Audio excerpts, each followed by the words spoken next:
विनायक राऊतांसह कुटुंबियांविरोधात गुन्हा दाखल, जादूटोणा केल्याचे सोन गिरीश राऊत यांचे आरोप. भोंदूबाबा फिरोज शेखला 2 दिवसांची पोलीस कोठडी. विनायक राऊत कुटुंबियांकडून सुनियोजित घात, लग्नानंतर 7 वर्ष छळ केला. राजकीय पार्श्वभूमीमुळे तेव्हा तक्रार केली नाही, सोन गिरीश राऊत यांचे आरोप. सोन गिरीश राऊत 3 वर्षांपासून मुलासोबत राहत नाहीत. 2022च्या प्रकरणाची 2026 मध्ये तक्रार. यात नक्की काहीतरी काळं बेरं. विनायक राऊत यांनी कुटुंबियांवरील आरोप फेटाळले. विनायक राऊतांसह सर्व आरोपींना अटक करा, त्याशिवाय योग्य तपास होणार नाही, गिरीश राऊतांच्या वकिलांची मागणी.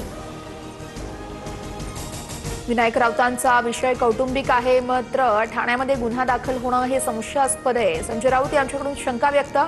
तर या प्रकरणात पारदर्शक चौकशी होणार, गिरीश महाजन यांची प्रतिक्रिया. नाशिकमध्ये कुंभमेळ्याच्या कामात सर्वात मोठा भ्रष्टाचार होणार, संजय राऊत यांचा दावा. गुजरातचे ठेकेदारांना कामं दिल्याचाही आरोप आहे. तर राऊतांकडून बिनबुडाचे आरोप, गिरीश महाजन यांची प्रतिक्रिया. नगरसेविका राजूल पाटील ठाकरेंच्या सेनेपासून अलिप्त. आदित्य ठाकरेंनी बोलावलेल्या बैठकीला राजूल पाटील गैरहजर. वडील संजय दिना पाटील यांच्या बंडखोरीनंतर गैरहजेरीमुळे चर्चांना उधाण. अमित शहांनी दिल्लीला बोलावून भाजप जॉईन करायला सांगितलं. एकनाथ खडसेंचा मोठा गौप्यस्फोट, तर खडसेंचे थेट दिल्लीपर्यंत संबंध. आम्ही किरकोळ लोक, गिरीश महाजनांचा टोला.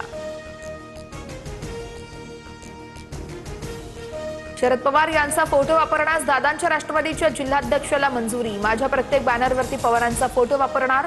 परवानगीसाठी तटकरेंना पत्र लिहिणार, संजय पवार यांची माहिती.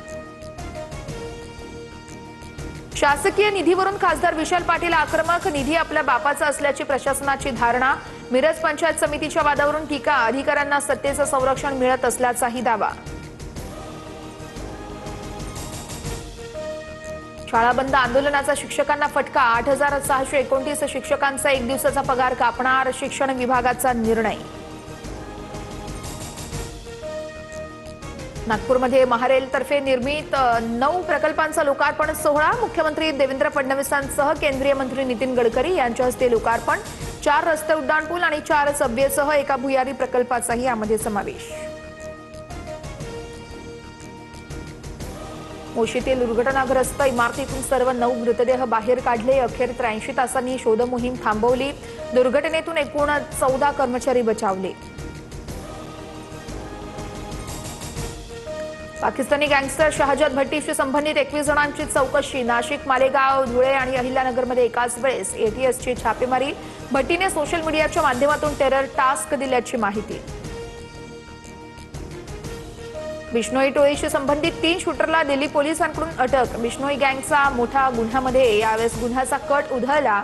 दिल्ली पोलिसांच्या विशेष पथकाची मोठी कारवाई. स्विगी इन्स्टामार्टला भारतीय अन्न सुरक्षा आणि प्रमाण संस्थेकडून तब्बल 9 नोटिसा.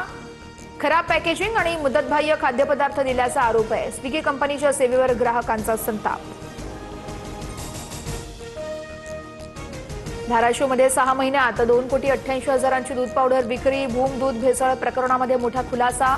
7 जणांविरोधात गुन्हा दाखल, मात्र मुख्य आरोपीसह काही आरोपी फरार. चीन आणि तैवानला बाबी चक्रीवादळाचा मोठा तडाखा. 134 जण जखमी, तर 20 लाख लोकांचं स्थलांतर.